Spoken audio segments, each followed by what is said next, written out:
Halo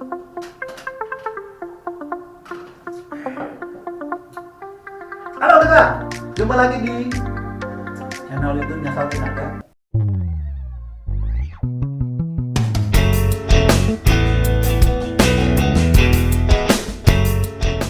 Kali ini kita akan bicara atau ngobrol gitu ya Pak Ketua tentang tanggal 20 Juli kemarin kita tahu bersama kebijakan PPKM darurat berakhir.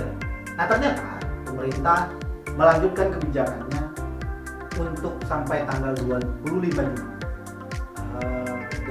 PPKM darurat menjadi PPKM level 4 untuk Jawa dan Bali. Seperti apa kebijakan ini? Nah, terkait dengan kebijakan pasca 20 Juli 2021 kemarin melalui instruksi Menteri Dalam Negeri nomor 22 tahun 2021 tentang pemberlakuan pembatasan kegiatan masyarakat level 4 Coronavirus Disease 2019 di wilayah Jawa dan Bali. Kebijakan ini dilakukan karena memang masih penurunan pandemi, penyebaran virus ini belum terlalu menyenangkan begitu ya. Sudah ada penurunan memang tapi belum terlalu maksimal. Ada beberapa hal yang ingin ketua-ketua sebenarnya harus lihat, Bapak Ibu dan Abang Kakak gitu ya, dari kebijakan ini.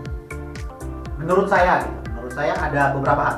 Yang pertama, menegaskan bahwa wilayah Jawa dan Bali merupakan penerapan dari PPKM level 4 dan level 3. Kedua, penerapan level wilayah berpedoman pada indikator penyesuaian upaya kesehatan masyarakat dan pembatasan sosial dalam penanggulangan pandemi COVID-19 yang ditetapkan oleh Menteri Kesehatan.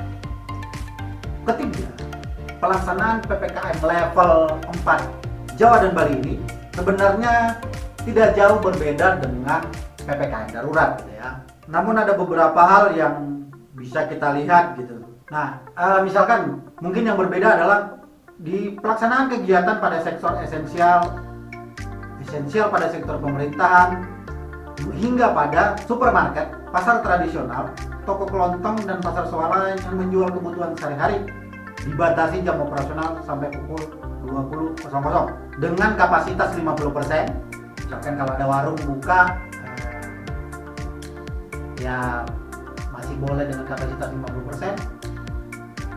Dan apotek, toko obat harus buka 24 jam. Namun biasanya penegasan lebih ketat lagi ini karena pelaksanaan kegiatan makan minum di tempat umum seperti warung, rumah makan, kafe, pedagang kaki lima, lapak jalanan, baik yang berada di lokasi tersendiri maupun yang berlokasi di pusat perbelanjaan atau mall, hanya menerima delivery atau take away atau mau pulang bungkus ya, dan tidak menerima makan di tempat. Nah ini mungkin yang kembali ditegaskan, salah satunya yang kembali ditegaskan di kebijakan PPKM level 4 ini. Dan salah satu poin juga yang sempat menjadi persoalan adalah tentang pelaku perjalanan domestik yang menggunakan sepeda motor, transportasi umum jarak jauh berupa pesawat, bis, kapal laut, dan kereta api harus menunjukkan kartu vaksin, minimal vaksin dosis pertama. Yang kedua, menunjukkan PCR H-2 untuk pesawat udara serta antigen H-1 untuk moda transportasi pribadi seperti sepeda motor, bis, kereta api, dan kapal laut. Ini harus dipenuhi untuk ketua-ketua atau Bapak Ibu yang memang harus melakukan perjalanan di masa situasi seperti ini. Memang harus disiapkan. Namun juga harus dicek kemudian apakah kebijakan PPKM level 4 melalui instruksi Menteri Dalam Negeri nomor 22 tahun 2021 ini itu bisa aplikatif gitu ya. Semoga bisa aplikatif sehingga Bapak Ibu yang melakukan perjalanan atau penerbangan menggunakan pesawat terbang bisa memenuhi kelengkapan ini. Dan harus dicek juga, biasanya ada peraturan kebijakan yang mengikuti, misalkan mungkin sudah ada peraturan gubernur ya, di masing-masing daerah. Nah itu coba dicek lagi, jangan sampai nanti berbenturan. Sudah kita lengkapi sesuai dengan instruksi, misalkan instruksi menteri, tetapi menjadi tidak bisa terbang karena misalkan ada aturan harus ada surat dari desa atau kelurahan. Nah ini kan kebijakan-kebijakan yang sedikit banyak mempersulit akses kita untuk misalkan untuk bekerja gitu ya, yang terpaksa harus terbang gitu, dengan situasi yang darurat gitu ya, harus menjadi perhatian bersama. Yang keempat, ada beberapa poin dari instruksi menteri ini, termasuk juga untuk gubernur berwenang mengalihkan alokasi kebutuhan vaksin dari kabupaten dan kota yang melebihi alokasi vaksin kepada kabupaten kota yang kekurangan alokasi vaksin. Nah ini memang sedang didorong gitu ya. Gubernur, bupati, dan wali kota melarang setiap bentuk aktivitas atau kegiatan yang dapat menimbulkan kerumunan.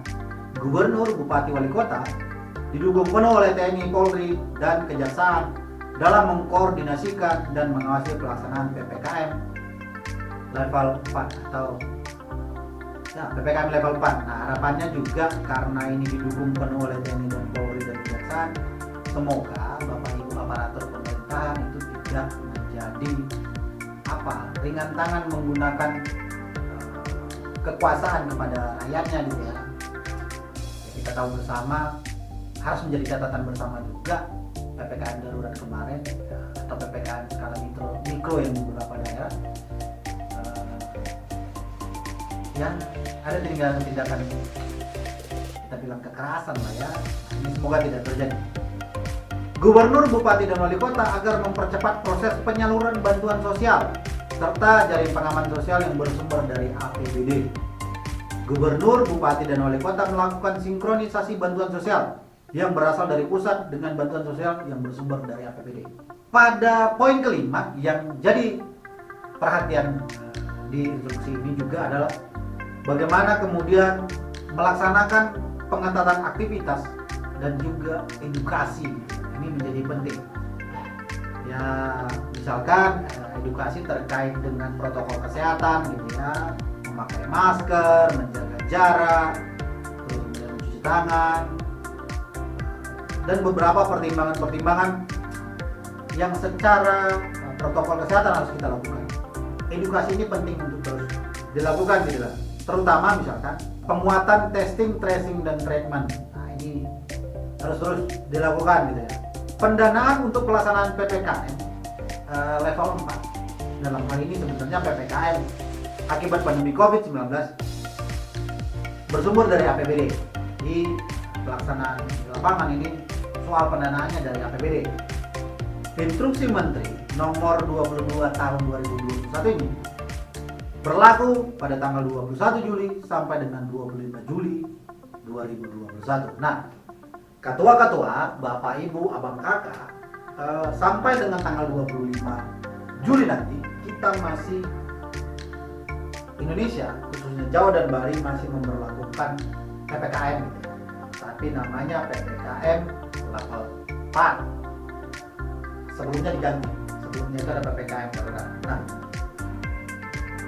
nggak tahu juga apa bedanya kemudian secara kebijakan gitu PPKM darurat menjadi PPKM level 4. Kalau beberapa isi peraturannya tipis-tipis gitu ya, dan lebih banyak soal kebijakan ini kayak nggak tepat gitu ya, nggak tepat juga, hanya berlaku untuk 5 hari, setelah itu akan muncul kebijakan baru. Nah ini yang membuat kok sebenarnya pekerjaan pemerintahnya buat aturan-aturan kayak gini ya.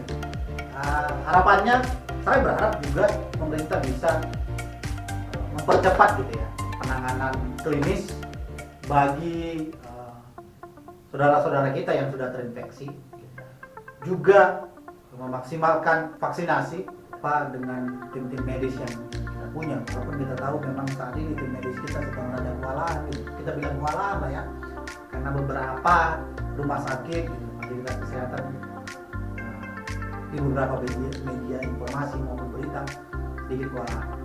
Namun demikian, kita juga harus tetap melihat kritis gitu ya. Dalam artian melihat kritis ini, kebijakan PPKM darurat menjadi PPKM level-levelan. Ini kebijakan darurat kayak mana ya? Nah, semoga pasca 25 Juli ada kebijakan yang lebih baik lagi. Dalam artian cuma berlaku 6 hari kebijakan ini ya. Untuk si Menteri Dalam Negeri kayaknya butuh kebijakan yang lebih bisa aplikatif dan bisa bermanfaat lah bagi penanganan dan pencegahan COVID. Tidak hanya di Jawa Bali, tapi juga di seluruh Indonesia. Itu dulu, tetap sehat, tetap menjaga jarak, melakukan dan memperketat protokol kesehatan. Semoga kita bisa bersama-sama bergotong royong menanggulangi dan mengatasi situasi pandemi. Sampai bertemu di video selanjutnya. Tetap sehat dan harus bahagia. Dadah.